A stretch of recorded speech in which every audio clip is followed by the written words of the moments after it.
Vamos lá.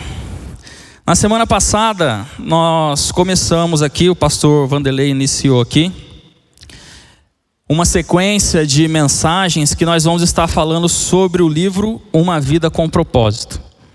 Amém? Os irmãos lembram o que foi falado na semana passada? Quem não assistiu ainda, não perca a oportunidade de assistir. Na semana passada nós falamos que um dos propósitos, o primeiro propósito para as nossas vidas é que nós somos feitos para agradar a Deus. E hoje nós vamos dar sequência com o segundo propósito, que é: você foi feito para fazer parte da família de Deus. Amém? Vamos estar orando? Curva sua cabeça. Pai, nós te agradecemos nesse momento, Senhor, por estarmos aqui na tua casa. Te agradecemos porque sabemos que o Senhor zela por nós, olha por nós. E sabemos, Senhor, que mesmo com as nossas falhas, com os nossos defeitos, o Senhor é misericordioso para falar aos nossos corações. Somos gratos a Ti, Pai querido, por pertencer a esta família, Pai. Somos gratos a Ti, Senhor, por sermos resgatados pelo Senhor, para que nós estejamos juntos naquele grande dia adorando o Teu santo nome, Deus. Fica conosco e fala aos nossos corações, Pai. Assim nós te pedimos e te agradecemos, em nome de Jesus. Amém. Amém? Vamos lá então. Você foi feito para pertencer, para fazer parte, da família de Deus. Amém? Vamos lá. O que a gente, para iniciar, a gente conhece como família, na minha cabeça eu penso que família são aquelas pessoas que estão próximas de nós, que nós podemos contar com elas, que mesmo no momento de dificuldade é o lugar onde a gente vai, a gente encontra refúgio, a gente encontra um carinho, a gente encontra um abrigo. E no momento de alegria, são para eles as primeiras pessoas que a gente quer contar sobre as nossas conquistas, os nossos sonhos, os desafios que acontecem na nossa vida. E mesmo quando a gente está longe da nossa família, nós temos a certeza que nós estamos perto, porque eles sempre vão estar orando por nós, sempre vão estar ligados em nosso pensamento, sempre que possível vão estar em contato com a gente. Eu falo isso porque um período da minha vida junto com a Val, nós moramos a 4.000 quilômetros de distância da pessoa mais próxima que a gente conhecia. 4.000 quilômetros é muita coisa. E a gente, mesmo parecendo que nós estávamos sozinhos, a gente sabia que tinha pessoas que oravam por a gente. Nossos pais, nossos irmãos, nossos tios, a nossa família.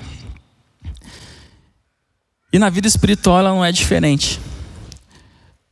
O autor ele vai falando aqui que esse segundo propósito, fazer parte da família de Deus, é algo que está nos planos do Senhor. O Senhor ele tem um plano maravilhoso em nossas vidas. Ele tem propósitos maravilhosos em nossas vidas. E um desses propósitos é fazer com que nós reconhecemos que nós temos uma família em Cristo, que nós também podemos contar com ela, que nós também podemos nos abrir com ela, que nós também podemos esperar algo de bom dela, porque ela também cuida de nós, tanto nos momentos de tristeza, e se alegra com nós também nos momentos de alegria. Para a gente iniciar, eu queria ler 3 textos aqui com os irmãos. O primeiro está em Gálatas 3:26, o segundo está em Efésios 1:5, e o terceiro está em Gálatas 4, de 4 a 7. O primeiro texto vai estar falando assim: todos vocês são filhos de Deus, mediante a fé em Cristo Jesus. Efésios 1:5. Em amor nos predestinou para sermos adotados como os filhos, por meio de Jesus Cristo, conforme o bom propósito de sua vontade. Gálatas 4. Mas quando chegou a plenitude do tempo, Deus enviou seu Filho, nascido de mulher, nascido debaixo da lei, a fim de redimir os que estavam sob a lei, para que recebêssemos a doação de filhos.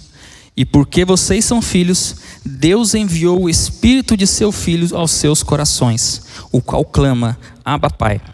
Assim, você já não é mais escravo, mas filho, e por ser filho, também o tornou herdeiro. Amém?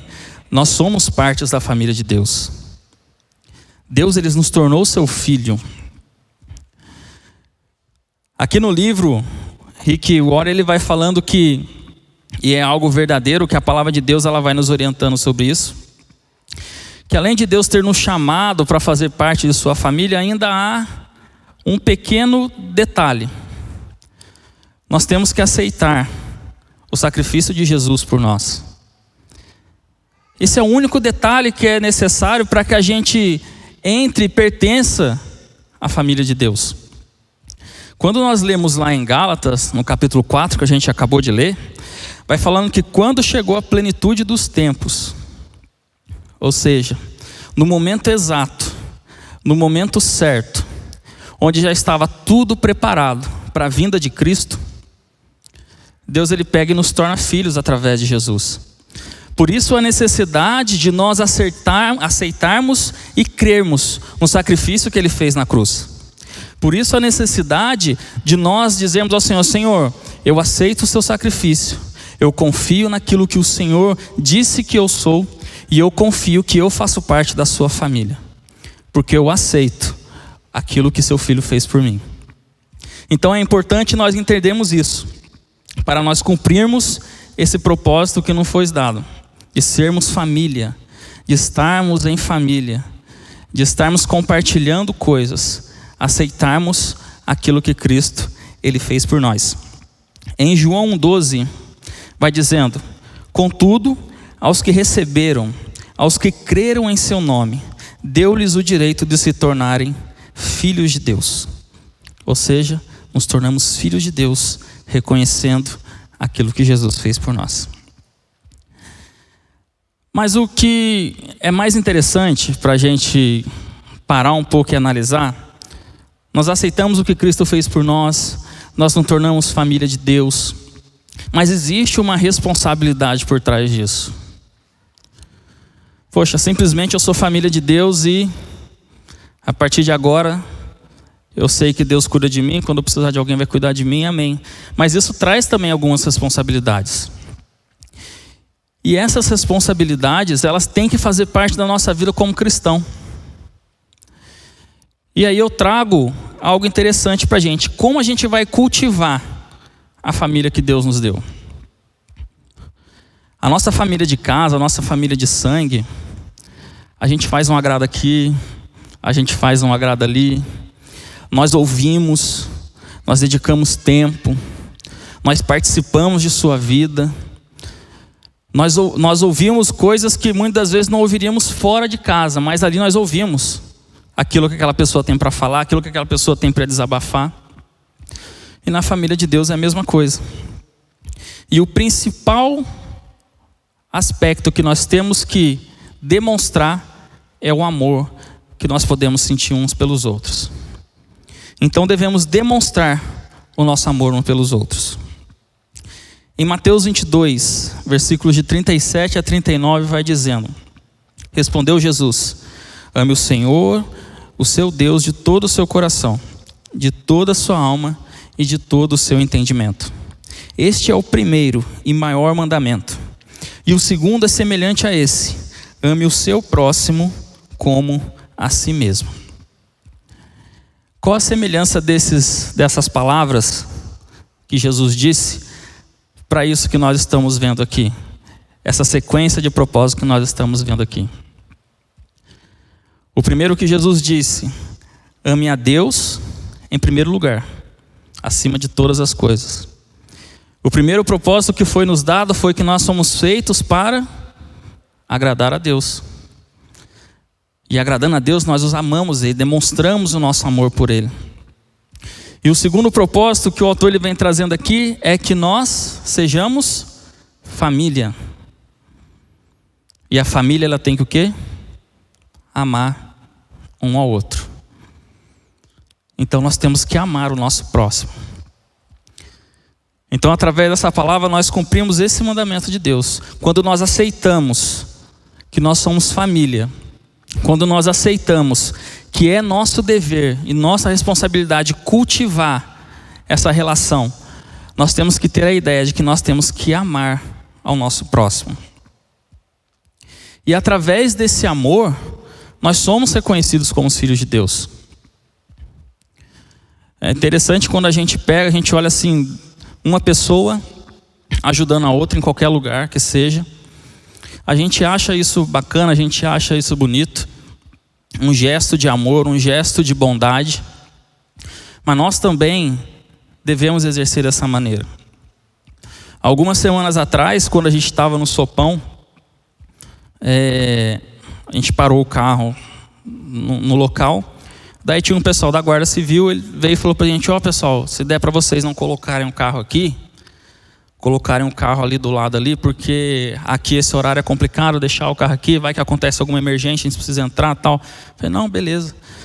Daí eles pegaram e falaram assim: não é que a gente não quer que vocês façam isso que vocês estão fazendo. Poxa, é bacana ver vocês ajudando as pessoas. A gente vê que realmente existe pessoas que são tocadas por Deus para fazer o bem a outras, para amar a outras. Então, quando a gente escuta isso, quando a gente ouve isso, e quando nós vemos que as nossas ações de amor, que as nossas ações de bondade, elas estão refletindo não só na vida daquelas pessoas que estão recebendo isso, mas também está servindo como testemunho. Poxa, tem alguma coisa diferente acontecendo ali. Por que aquelas pessoas estão agindo daquele jeito? Elas não estão recebendo nada em troca. Então, quando nós vemos que pessoas percebem que o amor de Deus está sendo revelado, está sendo usado de uma maneira positiva, a gente se alegra porque a gente vê a palavra de Deus ela se cumprindo. Em João 13, 34, 35 vai dizendo: um novo mandamento lhes dou, amem uns aos outros como eu os amei. Vocês devem amar-se uns aos outros. Com isso, todos saberão que vocês são meus discípulos, se vocês se amarem uns aos outros. Não basta apenas nós dizermos: não, eu te amo, meu irmão, mas temos que demonstrar esse amor.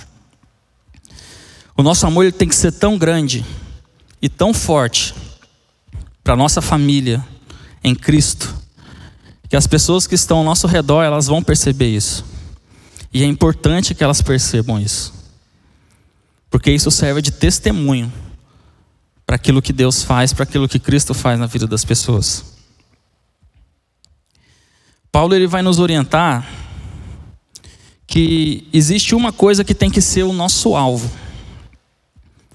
A coisa principal que tem que ser o nosso alvo, que é o amor. Isso ele fala lá em 1 Coríntios 14.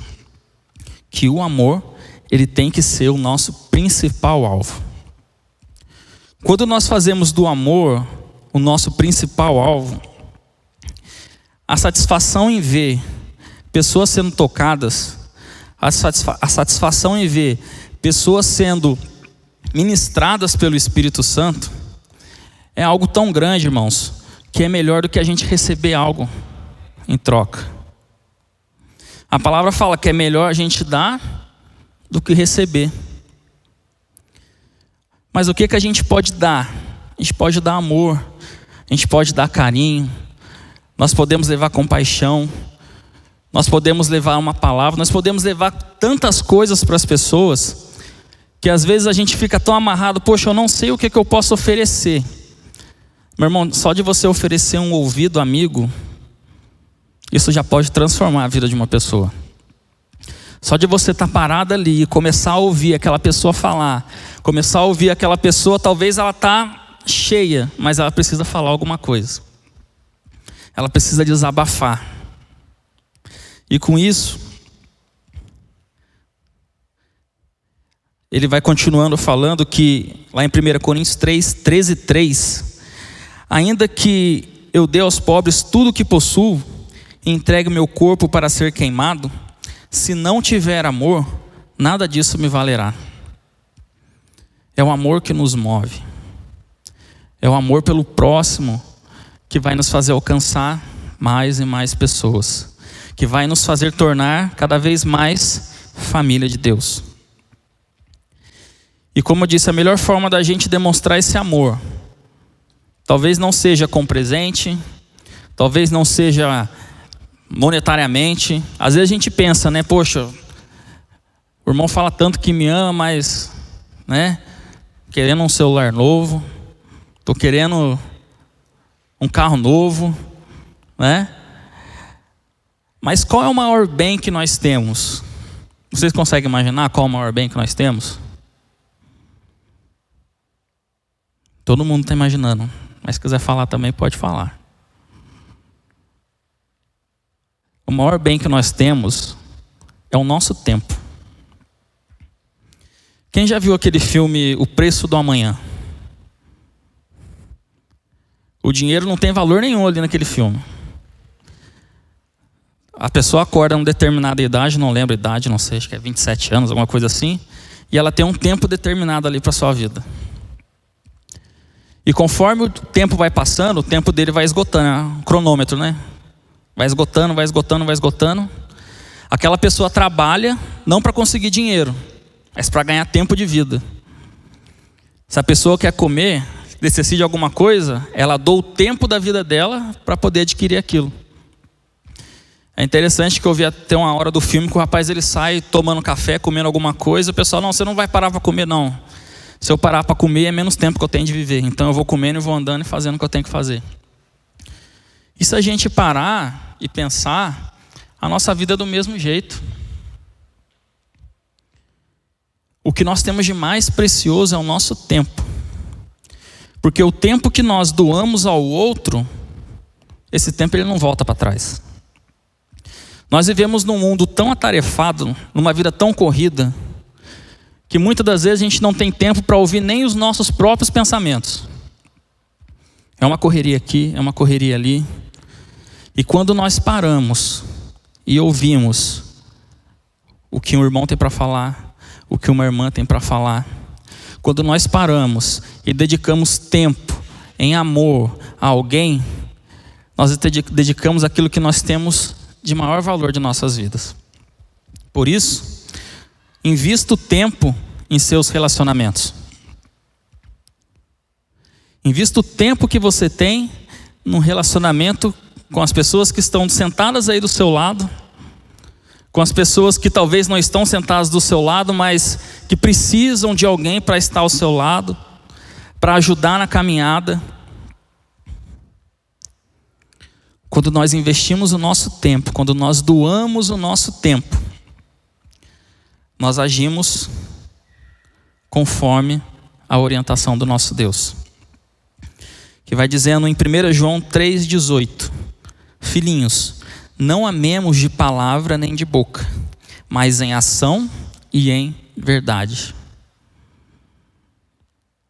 É interessante que quando nós reconhecemos que somos partes da família de Deus, e quando nós vemos as responsabilidades que isso nos traz, não é algo que tem que ser da boca para fora, mas é algo que nós temos que fazer. Como ele diz aqui, mas em ação e em verdades. Em ação e em verdades. Amém? Tem um trecho do livro que eu quero ler com os irmãos. Quem tem um livrinho com a capa verde? É na página 146. Lá no penúltimo parágrafo que vai dizendo assim: o tempo é sua dádiva mais importante, pois você recebeu uma medida fixa dele. Você pode aumentar seu dinheiro, mas não pode aumentar seu tempo. Quando você dedica tempo a alguém, está dedicando uma porção de sua vida, que jamais irá recuperar. Seu tempo é sua vida. Por isso, o maior presente que você pode dar a alguém é seu tempo. E ele continua dizendo: não é o bastante dizer que relacionamentos são importantes. Devemos provar essa afirmação investindo tempo neles. Palavras isoladas não têm valor algum. Mas as nossas ações, elas têm valor. E elas geram resultado. Vai dizer que não é gostoso quando a gente tem uma pessoa que a gente sabe que a gente pode contar com ela. A gente vai falar, a gente vai conversar, e ela vai nos ouvir, em momento algum não vai nos interromper para fazer assim: calma, irmão, só um minutinho só. Só responder essa mensagem aqui. E a gente fica assim, parado assim, olhando, querendo conversar. E talvez aquilo que a gente ia falar, a gente nem fala mais. Por quê? a gente perde aquela relação. A gente perde aquela cumplicidade. Por isso é importante, como família, nós doarmos o nosso tempo em nossos relacionamentos. Investir o nosso tempo em relacionamentos. Investir o nosso tempo em estar próximo, em estar junto, em procurar saber como está. Pastor Vanderlei, vira e mexe, ele está falando aqui para a gente aqui, ó. Manda mensagem para alguém, pergunta como é que está. Não é mesmo? E é assim que a gente tem que fazer. O nosso tempo, ele tem que servir para tocar a vida das pessoas. E ao doarmos o nosso tempo em amor ao próximo, nós estamos exercendo algo que é muito importante, mas que muitas das vezes nós confundimos um pouco o verdadeiro significado, que é a comunhão. Ou seja, nós exercemos a comunhão entre nós, entre os irmãos.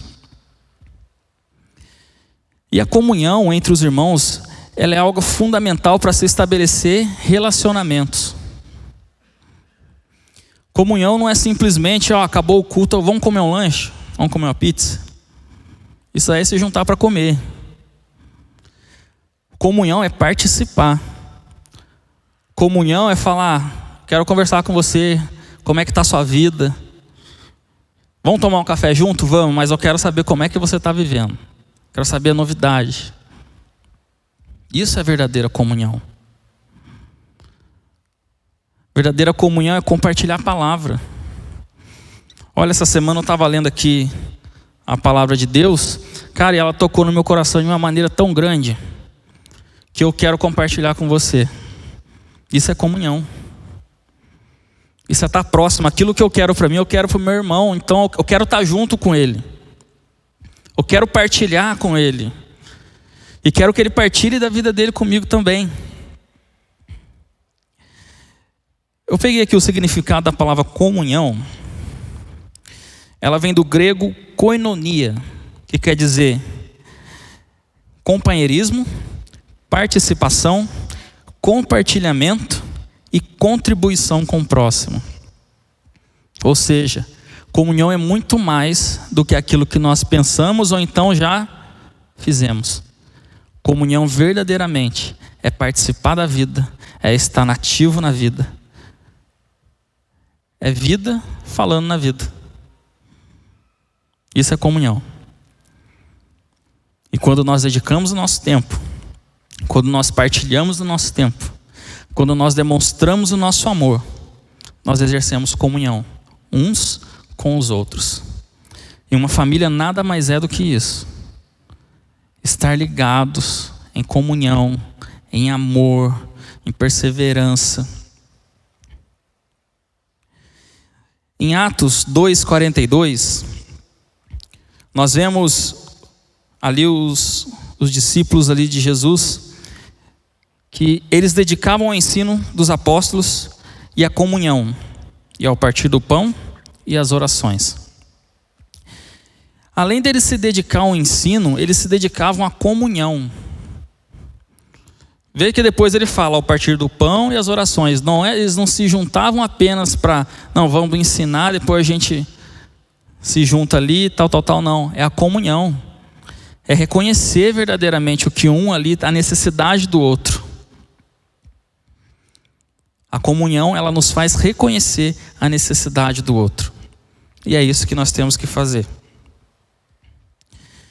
E na comunhão nós não exercemos simplesmente a empatia, mas a compaixão.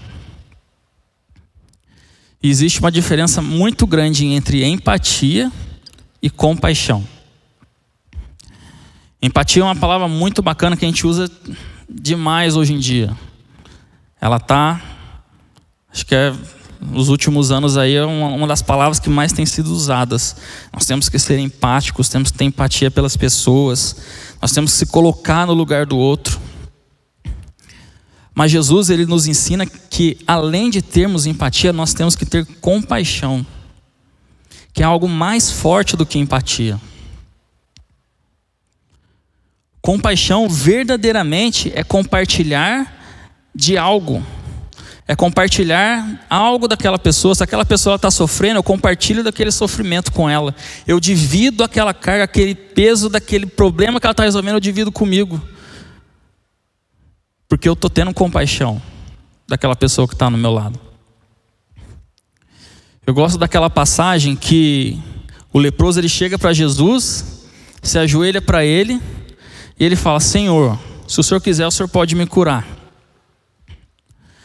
A palavra de Deus ela vai falando que Jesus ele se encheu de empatia, de compaixão.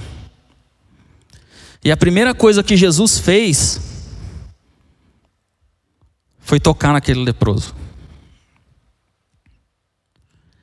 Daí eu fico imaginando, há quanto tempo aquele leproso não sentia o calor de uma mão ali tocando nele?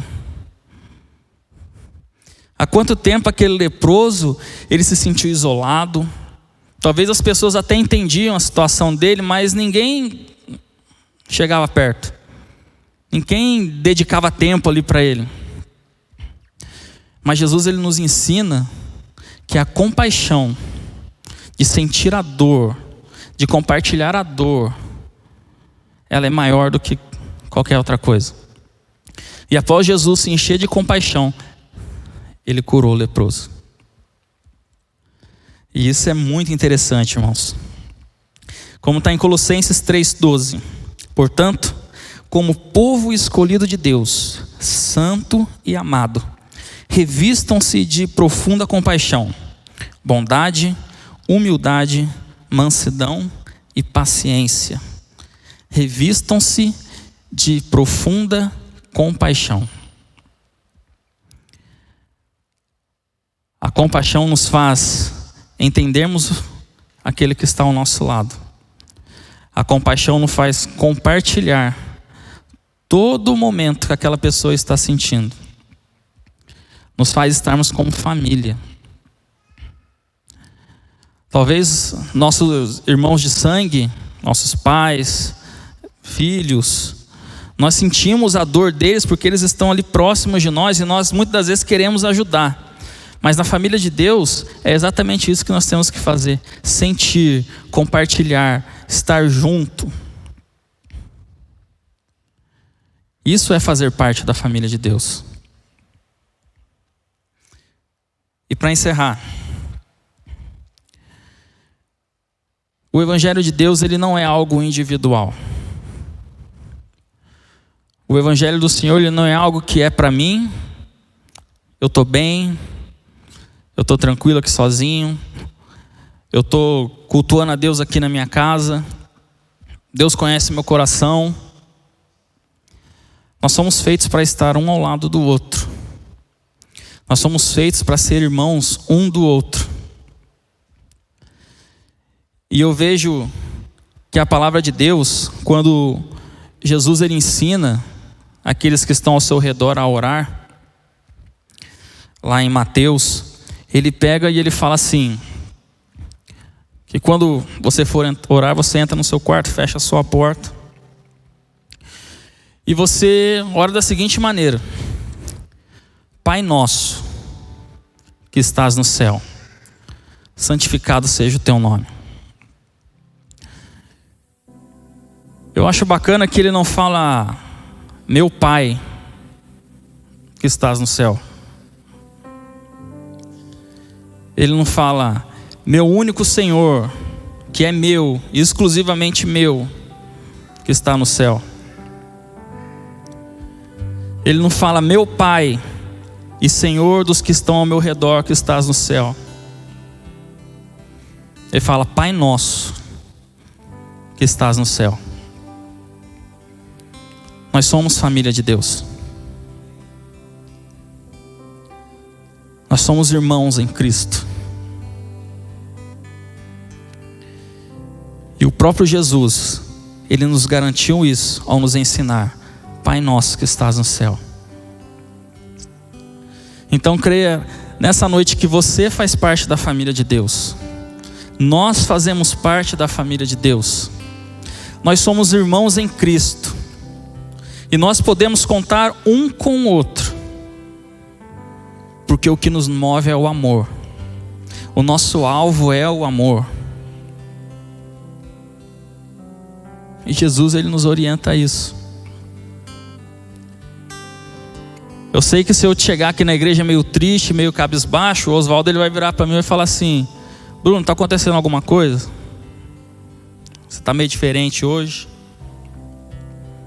Isso é amor. Isso é compaixão. Isso é dedicar tempo, é estar próximo, é querer trazer aquela pessoa para perto. Poxa, hoje eu vou dar uma ligada pro irmão fulano de tal. Acho que foi umas 3 semanas que eu não vejo ele na igreja. Vou ver como é que ele está. Isso é querer trazer a pessoa para perto. É querer lembrar ela, ó, você não está sozinha. Nós somos família, a gente pode estar longe, mas mesmo assim a gente continua sendo família. A gente continua unido, porque Jesus nos uniu. Porque por Jesus nós estamos unidos. E essa união, ela é eterna. Essa união, ela é eterna. Ela iniciou aqui. Iniciou lá naquela cruz do Calvário, quando Jesus doou sua vida. E sabe quando ela vai se encerrar?